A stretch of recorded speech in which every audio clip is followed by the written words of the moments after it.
你有没有发现一件很矛盾的事儿？一边有人告诉你要多表达情绪，关系才会更好，另一边又有人说千万别说太多，说多了关系就完了。更讽刺的是，很多人真的试过，说了关系变差，不说表面平静，内心却越来越孤独。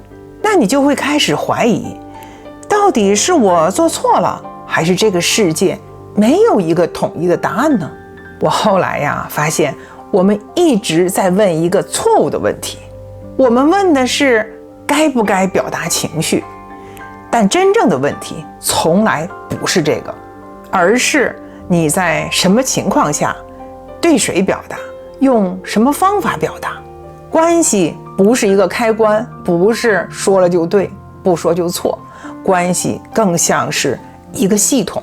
心理学研究发现，表达情绪确实和更好的关系相关，更亲密，更满意，更稳定。但这里有一个特别容易被误解的地方，这只是相关，不是因果。什么意思？就是不是因为你说了，所以关系变好了，很可能反过来，因为你们关系本来就不错，你才敢说。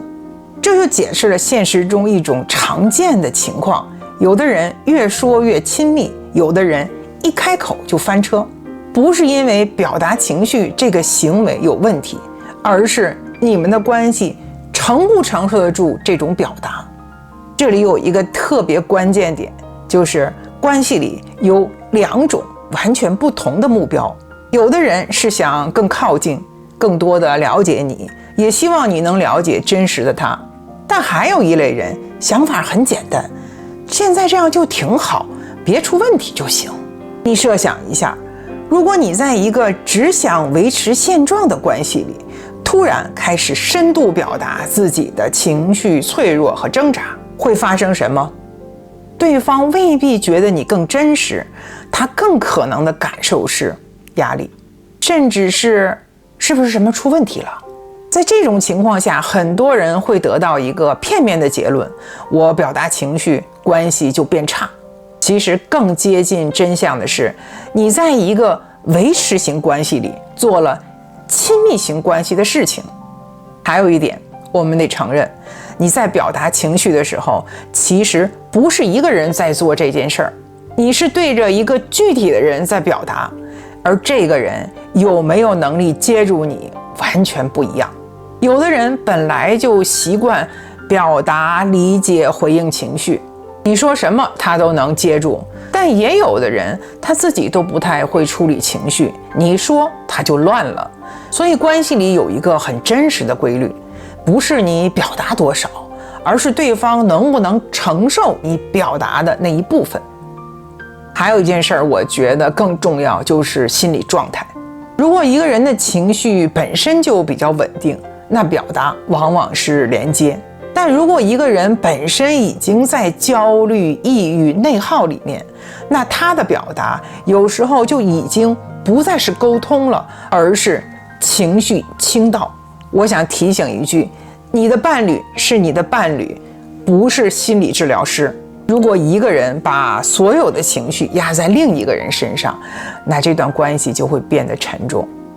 生活中一种很常见的情况就是伴侣中有一位生了一场大病，正是因为这次生病，让他更加思考想跟伴侣分享的愿望，但因为伴侣呢没有切身的体会这个疾病的感受，他不太能够产生共鸣，就给人一种不太能够理解、不太能够接住对方想法的这种情况。分享的一方呢不免会有些失望。在这种情况下，最好的办法就是找那些跟你有相似经历的人去分享，尤其是某种疾病的互助团体，不仅能够切实的帮到你，而且呢可以互相鼓励、互相支持。其实换一个角度来想，我们人生的很多重大的体验都是经过很艰苦的磨难之后，伴侣无法体会，因为他没有去经历这种困苦的时刻，这难道不是祝福吗？当你这样想的时候，你一切都会释然了。还有一个特别有意思的发现，就是当男人在关系里做出更多情绪上的付出，女人会觉得关系更稳定。相反，但是当女人做出更多情绪付出的时候，男人反而觉得更不稳定。这件事其实在提醒我们，关系的好不好不是一个客观事实，而是两个人各自的感受。你觉得变好了，不代表对方觉得变好了。所以我们回到最开始那个问题，到底该不该表达情绪？不是不能说，但你要先看4件事。你现在的情绪是不是需要咨询专业选手？对方有没有能力接住你？你们这段关系是想更亲密，还是只是维持？你们是不是在同一个节奏上？很多人以为关系的问题在于你说了什么，但更深一层其实是你有没有能力在不伤害对方的前提下，真实的表达自己。不是你不能说，是你要慢慢学会什么时候说，怎么说，说到什么程度。我们下次见，拜。